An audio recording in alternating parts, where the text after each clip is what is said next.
Hello and welcome back to another Dare to Game video. Today we're playing Diablo IV and we're going to be doing a countdown video. Today it's going to be for the polearms in this game. So there aren't nearly as many polearms, there are only 13. I'll be ranking 12 of them for you today. If you can tell which one is missing, why don't you let me know down in the comment section below. That'll be our super special secret hidden Easter egg for the video. And it's totally not because I just can't find the last one. But let's do that. We're going to be ranking it based on arguably pretty subjective metrics, mostly entirely appearances, because obviously these are just transmogs that you can apply to any polearm type weapon that you find in the game. So I'm not ranking this based on stats or special abilities, aspects, anything like that, because all of that is going to be totally dependent on your playstyle / your playthrough. So with all that in mind, I will be ranking it based on factors that are important to me, like overall aesthetics of it, like does it look good or does it look bad? And those are like really surface level things, but things I'll consider are structural integrity, materials, does it look like it would be balanced, does it look comfortable, does it look just stupid or edgelordy like something a mall ninja would think is really cool, or does it look historically accurate? Because as I always say, historically accurate weapons are the best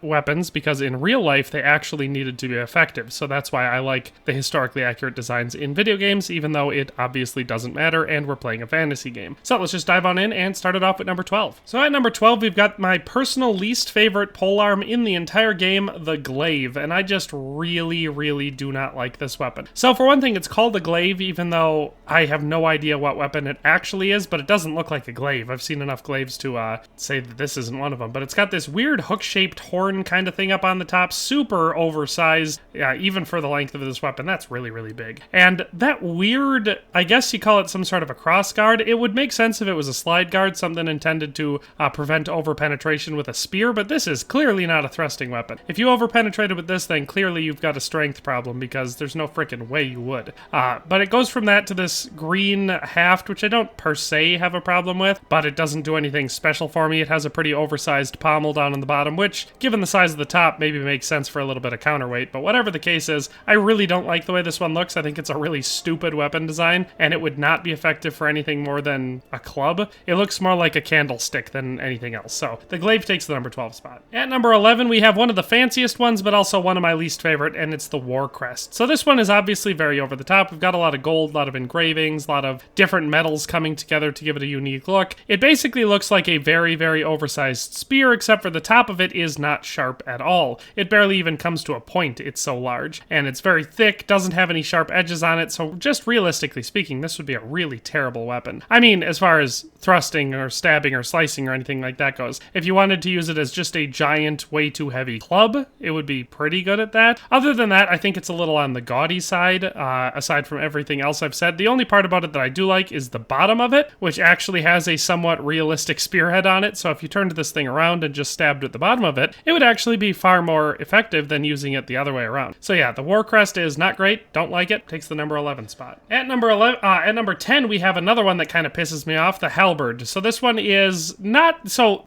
there were pole swords that kind of looked like this. The sword part on them was usually a little bit longer and a little bit less thick, but still, the design overall isn't that unheard of. But the problem with it, there's two problems. One is that they're calling it a halberd, even though this is clearly not a halberd. And the funny thing is, there is a halberd on this list, but it's also called something else that it's not, so that's just aggravating. But this one is clearly not, and beside the fact that they misnamed it, like I said, the sword on it's too short to be a good pole sword, and it just looks heavy as hell. Like, look how thick the haft gets at points, like where the upper hand is holding up there. That's way too thick. That's unreasonable. And then we have these huge bronze fittings, which would just weigh a ton. So this thing is obviously oversized. I don't like the way it looks. I think it's chonky, and it just kind of takes away from how cool a pole sword could look. So the Halberd takes the number 10 spot. At number 9, we yet again have another one that pisses me off with the naming convention. This time it's the Javelin, which is clearly not a javelin. This one looks more like a glaive than the GLAIVE did, so there's that. It has a pretty cool looking inward sweeping cutting edge, so you can see that the top has a rigid,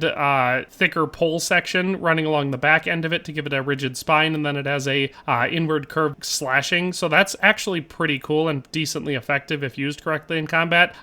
So other than the name, I actually don't mind this one because the haft on it looks normal. It doesn't look too thick in any of the places, even though you can see that the hand is kind of still spaced out like that. The bronze fitting up at the top is a little oversized, but honestly, I don't hate this one other than the fact that it's named very poorly. So that is number 9. 9, the Javelin. Number 8, we have the CRYPTIC Partizan. This one is better than the War Crest. It's still extremely over the top and probably a little bit too edgelordy for me, but at least this one makes a little bit of sense. The tip comes to a much finer point and could actually be used as a thrusting weapon, even though, you know, there are much better designs than that. Right below that, there's a lot of ornamentation, which would give you way too much weight, so unless you were using it as a club, you wouldn't want that much weight up at the tip of your spear, but it looks pretty cool, I guess. This one's not nearly as gaudy or over the top as the War Crest, so I actually like this one significantly more. Then we have a full metal haft, which is actually pretty cool looking, and a cool spiky bottom pommel thing that appears to all be one piece. So the CRYPTIC Partizan is over the top, it's edgelordy, it's definitely way too heavy on the fantasy, but it still looks decent and would actually work somewhat well as a polearm. And number 7, we have the Boar Spear. I like this one. It kind of reminds me of a Bohemian ear spoon, which is a real historical... So at number 7, we have the Boar Spear, which is actually a pretty great example of a historically accurate polearm from like the 13th or 14th century. Looks pretty dang good, in fact. I actually really like this one. You can see it's a combination chopping, cutting, thrusting weapon. We've got that long, pointy, really jagged tip on it that would just do a nasty spear thrust, but below that we also have what looks to be a pretty long and pretty hefty cutting edge on it, which so it could be almost used like a poleaxe. So I really like the design on this one. Nice thin haft, really realistic there, and you can see we have our metal reinforcement from the head going down over half of the way on the haft, so that's great. It's an excellent example of a really good looking, historically accurate polearm. So the Boar Spear is excellent and takes the number 7 spot. And number 6, we've got one that's a little bit more on the fantasy side, but works a little bit better as a pole sword. This one is called the HACHE, I believe is how you pronounce that. I actually like this one significantly more than the the Halberd that we looked at for a pole sword. It's got a longer sword to it. It is a little bit oversized, but still looks decent. It's pretty comparable to a lot of the smaller arming swords that you'll see in this game. So size-wise, it actually works, and I actually love the haft on this one. It's the right thickness, looks normal in the hand. It has a nice steel shod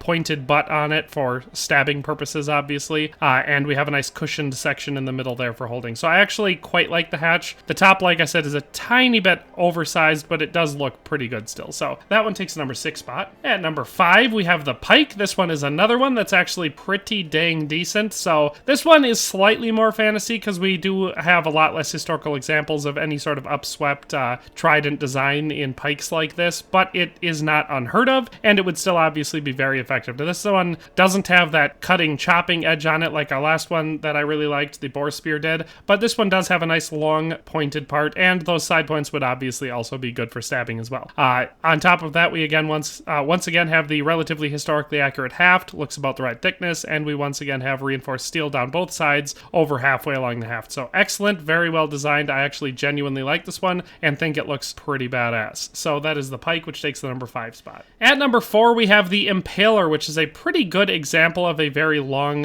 pike type spear. And now most people, they'll ask, what's the difference between a pike and a spear? It's pretty much just length. I'm pretty sure a spear should be no more than like 7/8 of your body, something like that. Like it shouldn't go over your head, whereas a pike is typically up to 30% taller than the person wielding it. So a spear could be a pike in one person's hands if they were very short, but it would be a spear in another person's hand. But in any case, all of that aside, this one's pretty cool looking. It's got a nice historically accurate design. You can see once again we have our glide stops up on the top, the little cross guard up there to prevent over penetration. Down at the bottom, I mean, you'd have to really thrust to over penetrate with that because it is a thick, chonky spear. But I genuinely like that. It's a nice historically accurate design. Again, haft looks nice. It's got all that padding and cushioning down to the bottom, which is interesting because you'd almost never have your hands there, so that's kind of weird. But whatever the case is, I do really like the way this one looks, and it gets a passing grade for me. So that is the Impaler, which comes in at number 4. And number 3, we have another aggravatingly named one, the POLEAXE, which is clearly not a poleaxe, so that's kind of annoying, but it is a pretty cool looking weapon. Once again, a pretty decent example of a spear.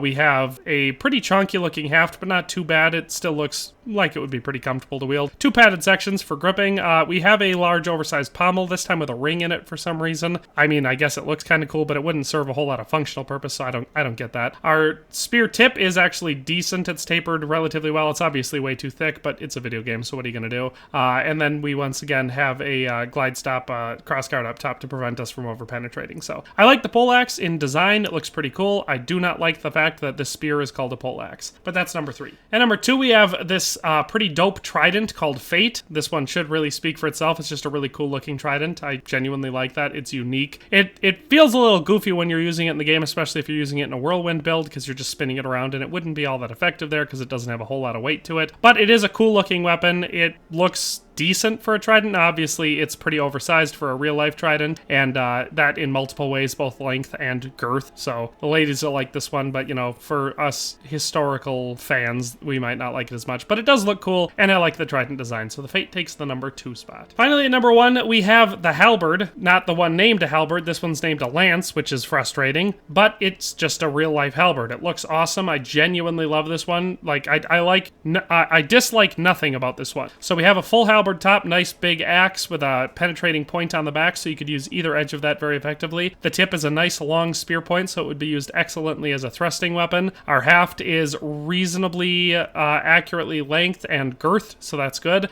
We have some neat little gold inlay flowers, which look excellent and you know, match the theme of the whole thing. And then down at the bottom, our butt of the spear is shod with a very, very nice spear point, so it would be very effective from either end as a thrusting. I love this one. It is easily the best polearm in the entire game. It looks excellent. It's a great example of historical realism in a game like this because it looks fantastic as a example of a historical weapon. So the Lance takes the number 1 spot. And that is actually where we're going to end today's video. So I hope you enjoyed this ranking. Hope you found the video entertaining. If you have anything that you disagree with, you don't like the ranking I did, or maybe you disagree with one of the quote-unquote facts that I pointed out in here, or maybe you can just recognize the one polearm that I'm missing. Whatever the case is, let me know down in the comment section below. But at the end of the day, that's all for today, and we'll see you next time. Thanks for watching another Dare to Game video. If you liked this video, please leave a like and a comment. If you haven't already, be sure to subscribe to the channel.